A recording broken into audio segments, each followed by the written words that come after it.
So when you're talking about multiplying polynomials, inevitably you have to have a discussion about binomial times a binomial, which is how we're going to start this.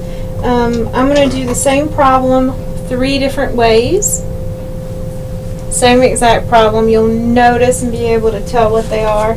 I'm doing it 3 different ways though because one of them everybody uses and everybody talks about, so you need to be exposed to it. Another one next to nobody uses, but it's really kind of cute, so I always include it.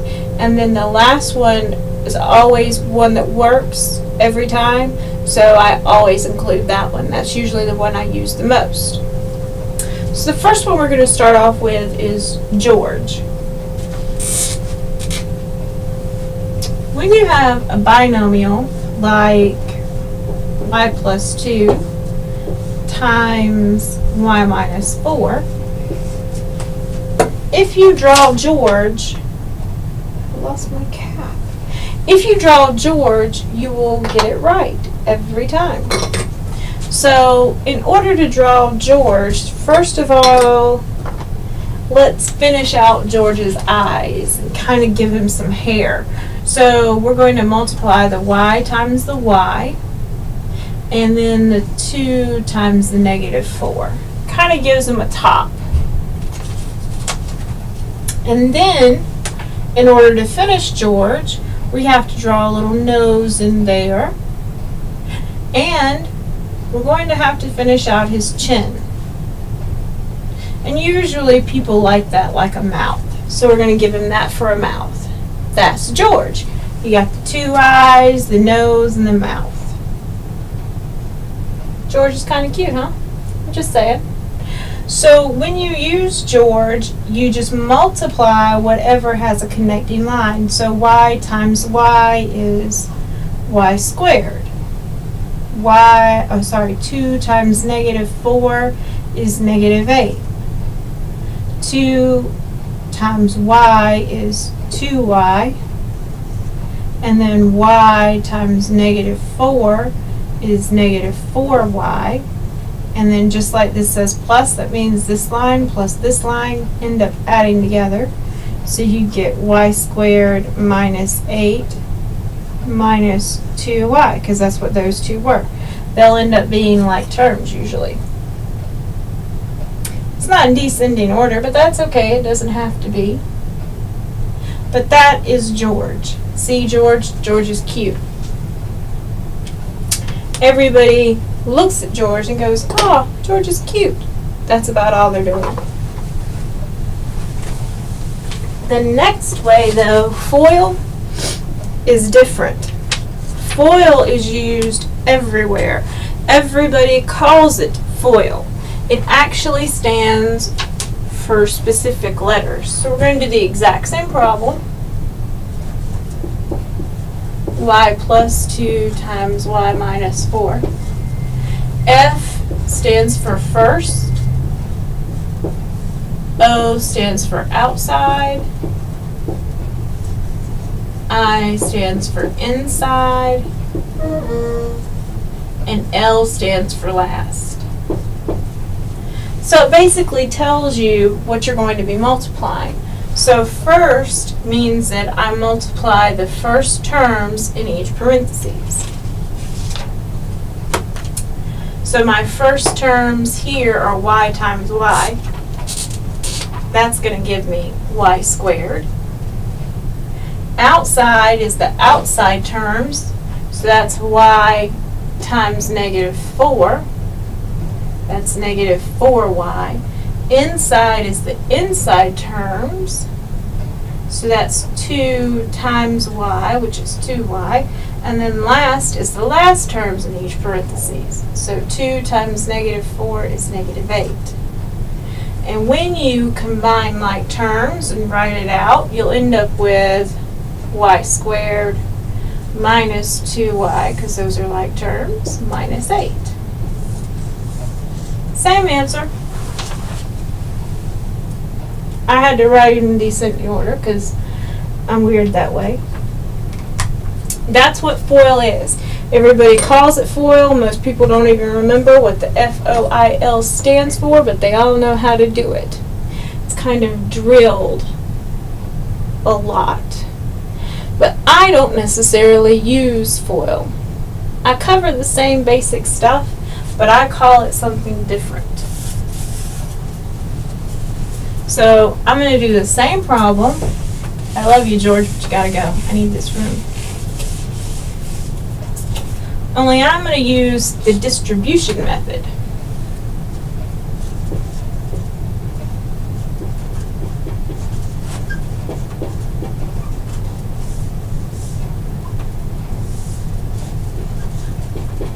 Y plus 2 times y minus 4. And just like when we taught you distribution to begin with, you would always say whatever it is times both the things in the next parentheses. So each term gets multiplied by both things in the next parentheses. So when I do it for the y, I end up multiplying y times y. That's my y squared. And then y times negative 4. That's negative 4y. But then I've got to come back and do it for this one. Now I could do all my things up top, but that gets a little cumbersome to be able to tell what you've done and what you haven't. So I always go back and go on the bottom for my next one. So that's plus 2y and then minus 8. And then you combine your like terms. So y squared minus 2y minus 8. Now I bet what you're thinking is, why in the world are you showing me the same problem over and over and over again? Because they all ask you to do basically the same thing. They all tell you to multiply this times both of those and that one times both of those. They're just different ways of memorizing it. That's all it is. The reason I like this one over the other two is because this one works no matter how many terms we have. It doesn't have to be a binomial times a binomial, whereas FOIL does. George does. Otherwise, George is going to come out looking really, really weird. So, if you have something that is not a binomial times a binomial, distribution will still work.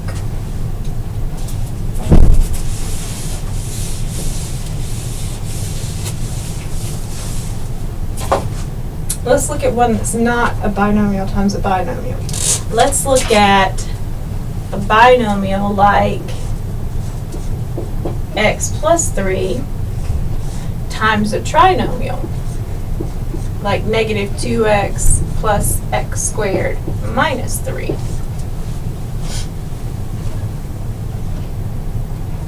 We still need to do our distribution, so I'm still going to multiply x times everything over there. So that gives me negative 2x squared plus x cubed, because 1 plus 2 gives me 3. And then x times negative 3 is minus 3x. Then I have to go back and do it on the bottom. So that's going to give me negative 6x plus 3x squared minus 9. Now I can't leave it like that, because if you have like terms, you have to go ahead and combine them.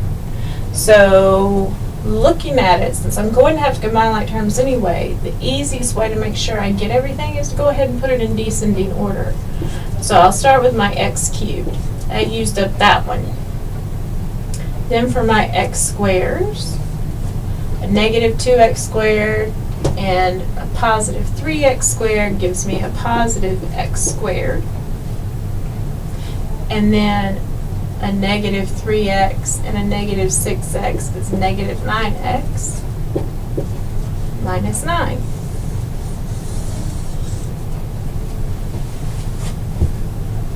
It works. No matter how many you have. You can have 3 in both, 4 in both, it doesn't matter. It works. It gets long, but it works. Now, if you have a problem like, I'm going to give you a slightly different problem from that one, so I can show you the trick.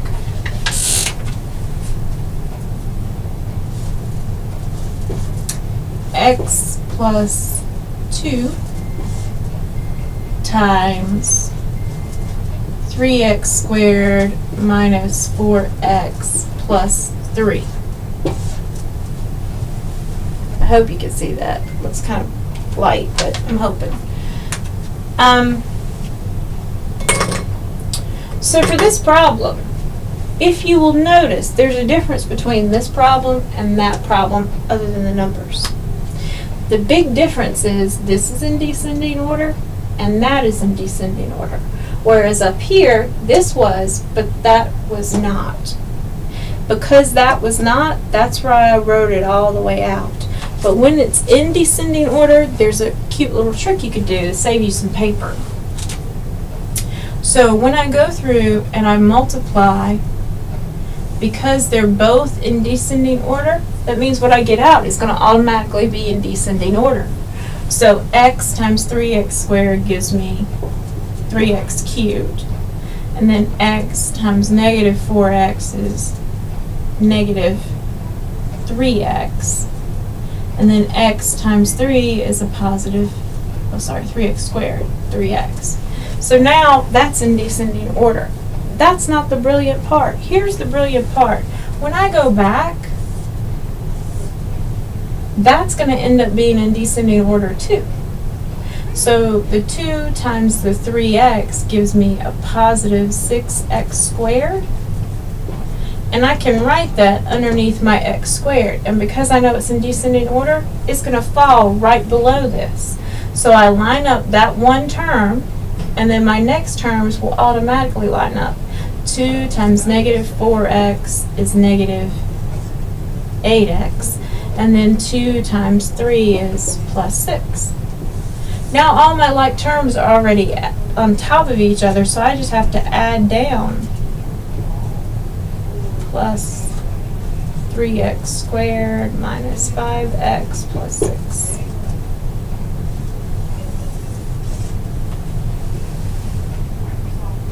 Simple, easy peasy. This only works if they're both in descending order.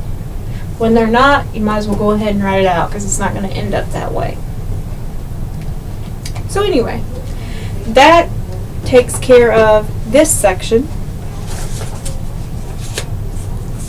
So we can go ahead and talk about the classwork and the homework. Now, remember I told you that they would drill FOIL over and over and over again? Well, that's because they always give a lot of classwork and homework for this particular section. They want you to get really good at this because you'll be using this from now until the end of time. It's like integers. It happens all the time. So because of that, we give you a lot of classwork and homework because you need a lot of practice on this so you can get really good at it really fast. So, don't be shocked. Page 253, practice exercises. Numbers 2, 10, 12, 20, 22, 30, 32, 40, 42, 50, and 52.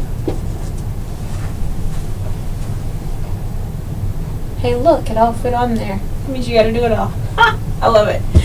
So, that's for the classwork. All those are worked out for you. Make sure you get them all done. No, you do not get extra time to do it. It's the 15-minute cutoff point. You still have time. And then the homework, same page, same practice exercises. Numbers 1, 5, 11, 15, 21, 25, 31, and 35. Shorter homework than classwork.